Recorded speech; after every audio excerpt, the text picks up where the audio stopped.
Langsung saja kepada Bapak Dr.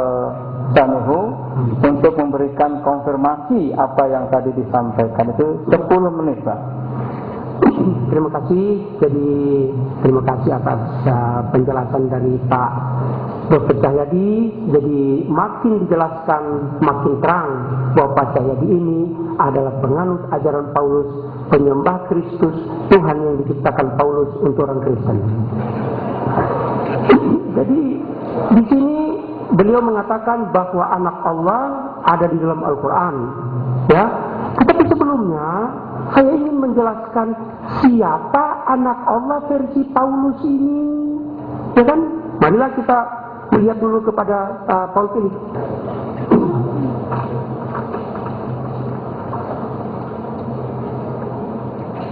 Di dalam Paul Philip ini, ya, dikatakan bahwa konsep anak Allah itu adalah konsep penyembah berhala. The concept of the Son of God is a pagan concept. God of pagan procreated Son of Earth. Jadi Tuhan daripada Tuhan daripada penyembah berhala itu beranak di dunia. Inilah konsep yang di Kristen. Ya, dikatakan. Ya.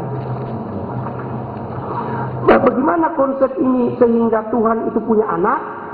Karena Yesus ini di dalam Alkitab kelahirannya berbeda dengan yang lain. Kalau yang lain itu manusia diciptakan dengan konsep kun fayakun, bagi kita termasuk Yesus pun kun fayakun. Idza qada amran, ya kan? Qala rabbi anna yakunu li waladun wa lam yamsasni bashar. Bagaimana aku bisa punya anak? Gak ada orang yang pernah menyentuh saya. Kana kadzalikallahu yakhluqu ma yasha idza qada amran fa inna ma yaqulu lahu kun fayakun. No problem.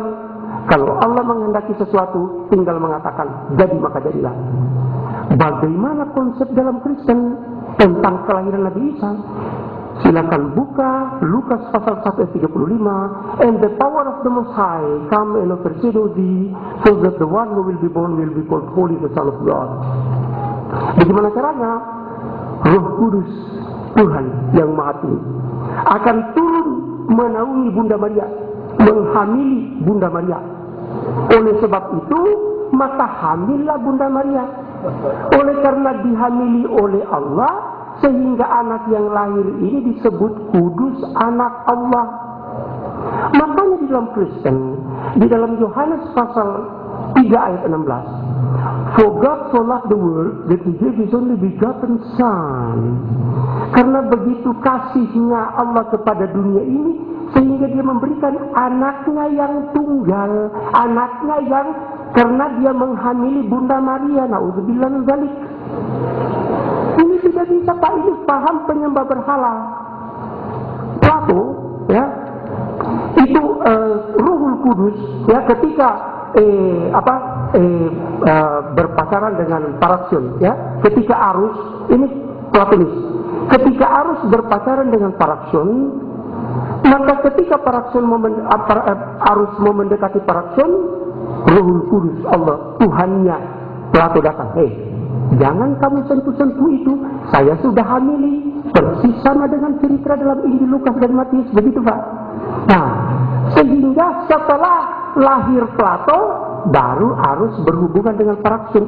Cerita faham Platonis ini ditransfer ke dalam Injil, ke dalam Kristen, di dalam Lukas pasal 1 ayat 35. Jadi, konsep ini adalah konsep ajaran penyembah berhala, bahwa anak Allah.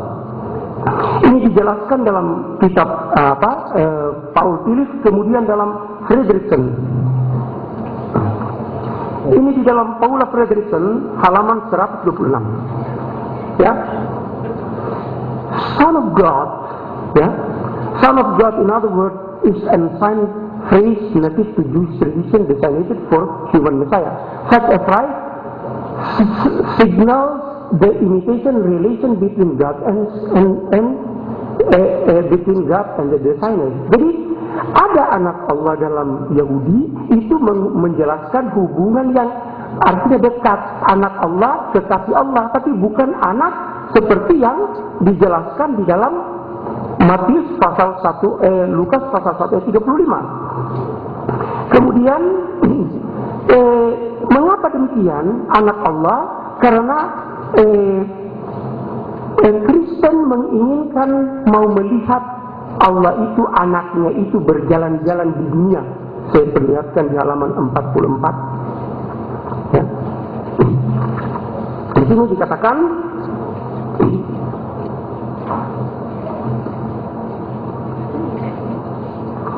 turning to Christology, Irenaeus said, the invisible of the Son is the Father, and the visible of the Father is the Son. Jadi, yang tidak kelihatan itu Allah, kalau yang kelihatan itu anak. Jadi ini anak Allah. Jadi anaknya Allah cuma satu. Mengapa? Karena kalau anaknya nanti banyak, nanti kemudian bisa kawin-mawin, akan ada lagi cucunya Allah. Selanjutnya, Pak Cahyadi mengatakan 1 menit lagi, Pak. Tinggal 1 menit. Ha Elohim ha Ehad. Bapak tidak jujur. Tidak, Pak. Bukan begitu. Silakan buka Alkitab bahasa Ibrani. Ayatnya mengatakan sama Israelu Adonai Elchainu Adonai Ahad. Mengapa? Karena Yahweh YWHY itu disebutkan dalam bahasa Ibrani menjadi Adonai. Jadi Bapak telah mengibuli ayat ini mengatakan Ho El Ha Elohim Ha Ehad. Tidak ada, Pak. Kalau begini bunyinya saya bayar 10 juta. Oke. Yang berikut, Bapak mengatakan bahwa Dengan sobat orang peserta jangan tepuk tangan. Bapak mengatakan bahwa Lord, ya, Lord ini Lord dari mana? Lord ini harus jelas. Lord huruf besar atau Lord huruf kecil? Karena ini Bapak pakai bahasa Inggris. Kalau Lord huruf kecil, tuan tanah, tuan judi, Lord gambling, ya kan? Landlord. Tapi kalau the Lord itu Allah, bukan Yesus. Ini celakanya, Pak. Ya. Jadi tolong, kalau Lord itu di dalam bahasa Ibrani Adonai, dan Adonai ini hanyalah Allah, tidak ada lain. Kalau Adon, itu baru Adon bisa yang lain-lain, itu master atau Lord huruf kecil. Tetapi kalau Lord huruf besar Adonai itu hanya Allah. Jadi tidak bisa Yesus menjadi Lord besar yang ada dalam Alkitab bahasa Ibrani. Oke.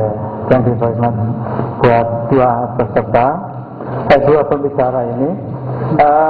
Barangkali lebih enjoynya lagi nanti kita masuk kepada termen ketiga, yaitu dialog terbuka atau debat terbuka di antara dua pembicara.